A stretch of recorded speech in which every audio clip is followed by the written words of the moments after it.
Welcome back. South Africa's government says it will reduce its general fuel levy temporarily and sell part of its strategic oil reserves to soften the impact of rising crude prices stemming from Russia's invasion of Ukraine. According to the country's finance minister, the duty imposed on each litre of fuel will be reduced by almost 40% from April the 6th until May the 31st this year. Now, to talk about this, I'm joined by Matt Kindiger, practice lead Sub-Saharan Africa at Frontier View. Hi, Matt. Good to see you. Hi, thanks for having me on the program today. Yes. Matt, before we kick off, I just have this question. This 40% discount or cut that the government is planning, how do you think they want to fund this? Is this some kind of subsidy? That's a good question. So the South African government's public finances are quite tight at the moment. It does have quite limited scope to sustain more subsidized fuel prices in South Africa. What the government has seen over the last couple of months is a significant improvement in revenues, more than it expected. And this is because of the very high global commodity prices, especially for things like coal, iron ore, and metals. So there is some scope for the government to subsidize fuel prices, but we don't expect this to be sustainable in the long term. Okay, so how high will fuel prices, do you think fuel prices and inflation rates will go in South Africa this year?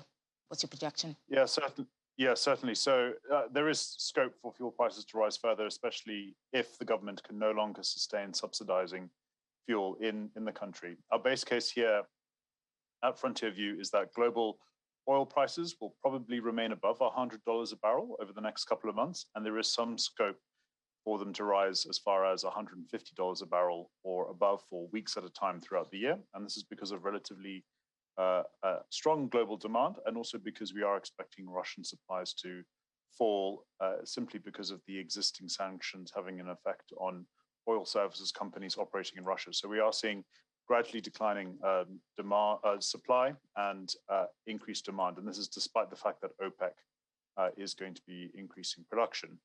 In South Africa, as we've said, the government will struggle to continue to subsidize fuel prices over the long term. So there is a limit to how low the government can keep prices. And in terms of inflation, so fuel prices definitely inform the inflation outlook in South Africa. We are now expecting inflation to average 7.5% year on year in South Africa in 2022. Bear in mind, this is a substantial upward revision from our previous forecast for this year of about 5%. So this is well above the South African Reserve Bank's upper target limit of 6% year on year. And this also will represent the highest annual inflation rate since at least 2008. So quite a significant increase in inflationary pressure in South Africa. Okay, so you're saying that you expect the South African Reserve Bank to respond to this rise in inflation. Is that it?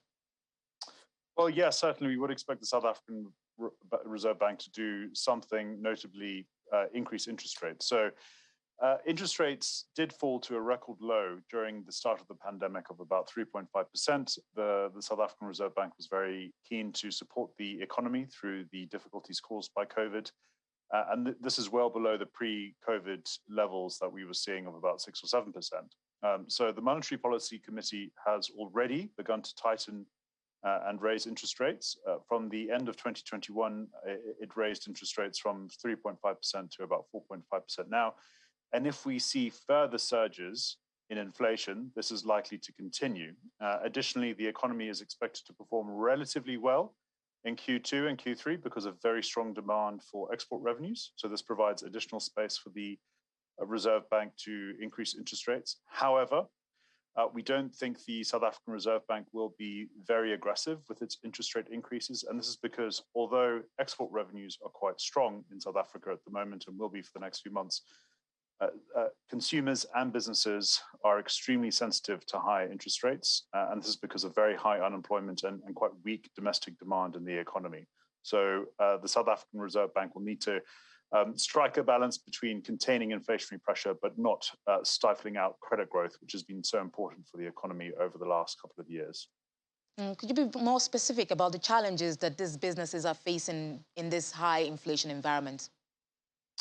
Yes, certainly. So it's worth remembering that even though we're expecting inflation to average about 7.5% this year in South Africa, producer prices, which are a measure of the costs that businesses are facing before they sell their products, have already reached a record high. So producer price inflation reached a record high of 10.8% year on year in December 2021, and they were at 10.5% in February. And so this is really, represents really significant cost pressures for businesses. And what they're struggling to do is pass these cost increases onto their customers in the form of higher prices. And this is because domestic demand in South Africa still is quite weak. And so what we're going to see is companies facing quite significantly squeezed margins over the next couple of months and potentially well into 2023. They're going to have to find ways of adjusting to very price-sensitive customers for the next 6 to 12 months. They've got to find ways of saving costs or making their offerings, both their products and their services, more attractive to their customers. And there's also something they have to bear in mind is that if the cost of credit increases, they may also begin to see issues with cash flow. So they may also have to start postponing some capital investment. So a number of challenges on the horizon for businesses in South Africa. Thank you, Matt, for that. It's always good to speak to you. Matt Kindiger, Practice Lead, Sub-Saharan Africa at Frontier View. Thank you so much for joining us today. Thanks again.